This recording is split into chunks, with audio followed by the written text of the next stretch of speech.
আজ আমি আপনাদের সামনে জেরোতে ঘটে যাওয়া একটি ভৌতিক গল্প নিয়ে আসব, যেখানে হিংস্র প্রকৃতির একটি খুনি তরবারি রয়েছে। এই গল্পটি 2024 সালের দিকের। ঠিক আছে, আর কথা না বাড়িয়ে গল্পটি শুরু করা যাক। কথিত আছে যে জিরোর ঘন জঙ্গলে এক বিকৃত খুনি বাস করত। এই ছবিটি অনেকটা জম্বির মতো, শূন্য থেকে শূন্যে দীর্ঘ সময় ধরে সাঁতার কাটছে। হঠাৎ তুফু গাড়ির হর্ন শুনতে পেল। সে ঘরের দিকে সারি সারি এগিয়ে গেল এবং শব্দের সাথে সাথে একটি পুরনো বাড়িতে পৌঁছাল। কিন্তু খুনি আসার সাথে সাথেই ফাংজুর ছেলে দ্রুত গাড়ি চালিয়ে চলে গেল। অসহায় খুনিকে প্রথমে উজির বৃদ্ধ লোকটিকে আক্রমণ করার পরিকল্পনা করতে হয়েছিল। কিছুক্ষণের মধ্যেই খুনি ঘরে এসে হাজির। যখন সে প্রশিক্ষণের জিনিসপত্র খুঁজছিল, তখন বৃদ্ধ লোকটি, যে তার ছেলে ছিল, বাড়ি ফিরে এসে দেখল যে খুনিটিকে মৃত ভূতের মতো দেখাচ্ছে।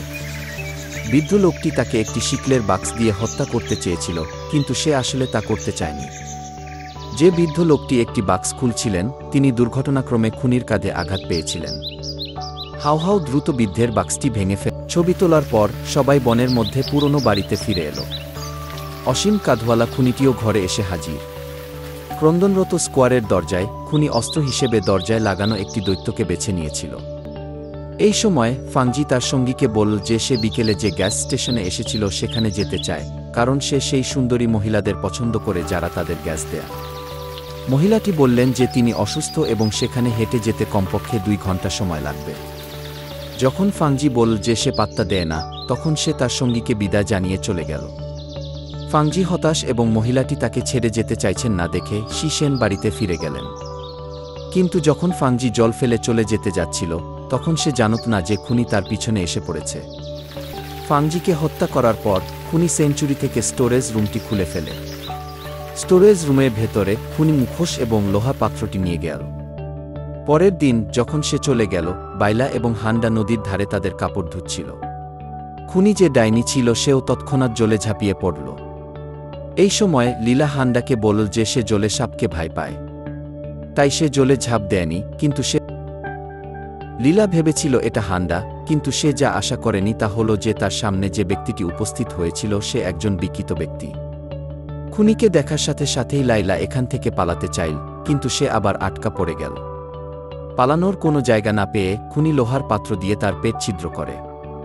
মহিলাটি এখনও মারা যায়নি দেখে খুনিটি লোহার পাত্রটি মহিলার শরীরে ঝুলিয়ে দিল এবং তারপর তাকে পেট থেকে টেনে বের করে আনল। মহিলাকে হত্যা করার পর বিকৃত ব্যক্তিটি মৃতদেহটি পাহাড়ের নিচে ফেলে দেয়। অবশেষে খুনিটি কাছের একটি কাঠের স্যুটের কাছে এসে কাঠের স্যুটের উপর একটি বাঘের মাথা রাখল। আরও বেশি লোককে আকৃষ্ট করার জন্য খুনি তাদের শুটিং পয়েন্টে এসে স্টিয়ারিং হুইলে হর্ন মারতে কাঠের লাঠি ব্যবহার করে। খুনি ঘরের পিছনে এসেছিল এবং জিকে, যিনি শব্দ শুনেছিলেন, দ্রুত থাপ্পড় মারার মুখে এসেছিলেন। জিকে বারবার থাপ্পড় মারছিল এবং অভিশাপ দিচ্ছিল, ভেবেছিল কেউ তাকে হত্যা করার চেষ্টা করছে, কিন্তু সে জানত না যে খুনি ইতিমধ্যেই থাপ্পড় মারার মুখে চলে এসেছে। কাউকে তার দিকে গুলি করতে দেখে খুনি তৎক্ষণাৎ তার বর্শা ঘুরিয়ে গোপন বাক্সের দিকে দৌড়ে গেল। খুনিকে এখনও সরবরাহের দিকে ফিরে আসে। দরজায় সর্বত্র রক্ত দেখতে পায়।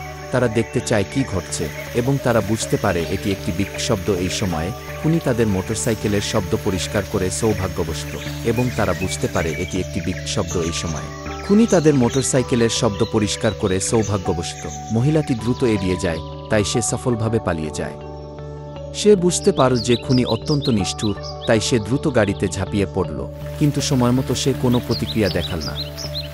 যাদের সফলভাবে শাস্তি দেওয়া হয়েছিল তারা এখান থেকে নিরাপদে চলে গেল। রাতে নিয়া পুলিশকে খবর দেয় এবং তাদের স্টোরেজ গুদামে নিয়ে আসে। সৃষ্টির পৃষ্ঠায় একটি কবিতার শিরোনাম রয়েছে। পুলিশ তাৎক্ষণিকভাবে ভল্টের আশেপাশের এলাকা তদন্ত করে, কিন্তু তারা যা আশা করেনি তা হল খুনিও এই সময় এখানে এসেছিল। খুনি কিছু বলল না এবং লোহার হুক দিয়ে বেশ কয়েকজনকে হত্যা করতে চেয়েছিল। সৌভাগ্যবশত পুলিশ দ্রুত ব্যবস্থা নেয় এবং তাকে অবিলম্বে ছেড়ে দেয়। খুনি কোনো প্রতিক্রিয়া দেখাল না। পুলিশ নিয়া শিকলটি নিয়ে তাকে বেঁধে ফেলে 4-3-4, যাতে খুনি আবার উঠতে না পারে। পুলিশের কথা শেষ হওয়ার আগে তার নিজের মৃত্যুর পর দেহটি কয়েক টুকরো করে কেটে ফেলা হয়েছিল। পুলিশ সদস্যকে হত্যা করার পর খুনি নিয়ার সাথে সমঝোতা করার পরিকল্পনা করেছিল। এই সময়ে তার প্রেমিক তাকে খুঁজে বের করার উদ্যোগ নিয়েছিল। যে উপহারটি কেটে ফেলা হতে যাচ্ছিল তা দেখে খুনি কোনো শব্দ নষ্ট করেনি। সে সরাসরি কুড়াল দিয়ে লোকটির মাথায় অসংখ্যবার আঘাত করেছিল। যখন তার বান্ধবী এসে দেখল তার প্রেমিককে খুনি হত্যা করেছে, মাংসের কাপড়ে পরিণত হয়েছিল, পাশের মহিলাটি সত্যিই ভয় পেয়ে গিয়েছিল। খুনির দৃষ্টি আকর্ষণ না করার জন্য মহিলাটি চুপচাপ কংগিউনের মূল ভূখণ্ডে ছুটে গেলেন। রাতভর লড়াই এবং দৌড়ানোর পর মহিলাটি অবশেষে বাসে এসে পৌঁছালেন এবং একটি পাশ দিয়ে যাওয়া গাড়ির মুখোমুখি হলেন। লাও তাইগুয়োর নির্দেশনায় মহিলাটি সফলভাবে এখান থেকে বেরিয়ে গেলেন এবং খুনির সাথে দেখা করলেন এবং কংগিউনে অন্যান্য ভয়ঙ্কর যোদ্ধাদের আগমনের জন্য অপেক্ষা করছিলেন। আচ্ছা, আজকের গল্পটি এখানেই শেষ। গল্প সম্পর্কে আপনার যদি কোনো মতামত থাকে তাহলে আপনি মন্তব্যের ঘরে লিখতে পারেন, তারপর আমরা পরের বার দেখা করব।